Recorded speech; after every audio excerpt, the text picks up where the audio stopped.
Where does Ireland get its energy from, and who is it for? These are the two big questions that need to be asked, because at the moment we hear from EirGrid this week that it's likely that there's going to be energy blackouts within the period of the next 5 years. The government has recently shut down perfectly good power plants in the Midlands, stopped all use of peat. Quite incredibly, while Bord na Móna, etc., has stopped the milling of peat in Ireland. Last week or so, we imported 4,000 tons of peat from Latvia, while Irish people are prevented from doing so. And well, we're the losers. People in Latvia are the winners. And so for us, fuel is more expensive. It's more scarce to get because of government energy policy and underwritten mainly by the Green Party. Ireland is facing fuel shortages very soon. Now, that just didn't come about by chance. That is the consequence of government policy. These policies, which are really stupid, are that one, the imposition of carbon tax. It's a very unjust tax in that it disproportionately hits the poor who have to drive to work, who have to heat their home. Therefore, buying petrol and diesel becomes more expensive, especially for poor people with low disposable income, and they get really hammered. So first thing the Irish Freedom Party would do is to stop carbon tax entirely. It's very unfair and it's very ineffective. Raising taxes it's not been proven that it's going to have any effect on global temperature. The main determinant on global temperature, as you would expect, is the sun. Have a look at the Milankovitch cycles. Secondly, on from a carbon tax is the practice of shutting down in the Midlands the two peat-fired power stations. Now, the Irish Freedom Party believes this move, and these stations are perfectly good, they're quite new, they're in very good condition, they should not be shut by Bord na Móna, which has already been announced, and that should be kept going well into the future to keep Ireland with a stable supply of energy. Third thing is that data centres are eating up a huge amount of the energy which is produced in Ireland. Now, these global corporations, be it Google, Amazon, Facebook, etc., these American and multinational corporations, they come into Ireland to get in with the soft touch.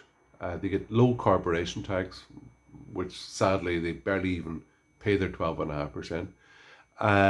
But they also get access to our national grid for energy. They don't supply it themselves. And according to stats, by the end of this decade, data centres will be eating 29% of all of Ireland's energy. So ordinary Irish people are the loser, they're the winner, and that's not good enough. So to answer the question, who is Ireland's energy for? It should be for the good of the Irish people, not purely for the kind of profit margins of multinational corporations. Or another point is that the planning permission for new data centres should be stopped. We have enough data centres, way more than proportionate to our population. There's such a huge amount of data centres are in Ireland for good reasons, because we're a soft touch, that we've got to stop planning permission for data centres. They are eating up way too much of our energy supply. Another point which we need to take care of is about a very expensive, ugly, and intermittent and polluting source of energy. That is wind farms. Now, wind farms, I've spoken of them before. They're polluting. Now, there's been 5 major bog slides in Ireland caused by the destruction of these wind turbine farms. So they are polluting. The blades which are on them are made from resin. They are not recyclable. When they come to the end of their life, which is mostly 20 years, they actually have to be chopped up and buried in the ground. So they are a pollutant, they're not recyclable. It takes a huge amount of concrete to provide the foundations for these turbines. Huge amount of coal must be burned to produce the steel to make these turbines. So they're very expensive, they're inefficient, uh, they're intermittent form of energy. That means that when Ireland, for instance, is very cold, when there's a real low overhang in Ireland, the weather is very cold, there's not much wind, the turbines don't blow. So just when you need energy most from these turbines, you're not getting any. They need an available backup all the time. So you need coal or gas backup all the time, even if you have turbines working. So they're very unstable and they're very expensive and subsidized form of electricity generation. So, and because of the polluting nature of these wind turbine farms, we would say that the planning permission for these monstrosities must be stopped. What do we put in its place? We've got to restart gas and oil exploration. We got to look at the sources of energy that Ireland has already in quantity. So we should restart oil and gas exploration.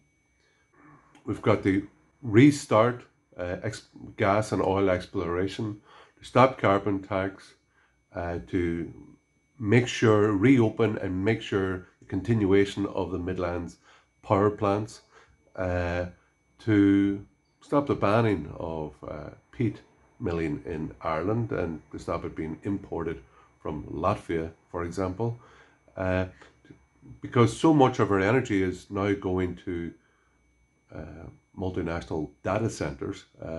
We've got to stop new plan permission for that. I believe we've got to stop these ugly, expensive and inefficient wind turbine farms, which are polluting our landscape, not providing a stable source of energy. And the last point is, I believe the Irish Freedom Party believe that we need to, for long-term energy strategy, to maintain a steady supply of energy into the future, we need to examine, and we believe there should be a state commission to examine both the safety, the efficacy, and the suitability of both tidal energy. We are an island nation surrounded by the sea. Tide always goes up and down. There's great source of energy in that. And also to look at the safety especially and the viability of different types of nuclear energy. Now, we're not saying build one tomorrow.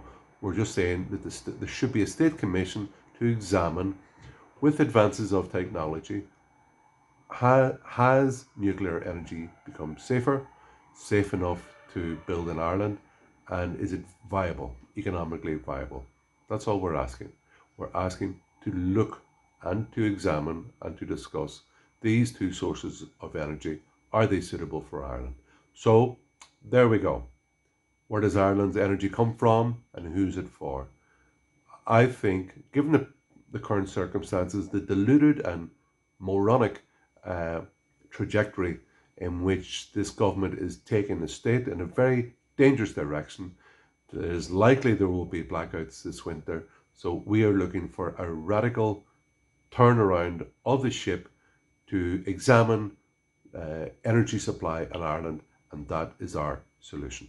My name is Hermann Kelly. I'm president of the Irish Freedom Party. Go to Magatsa.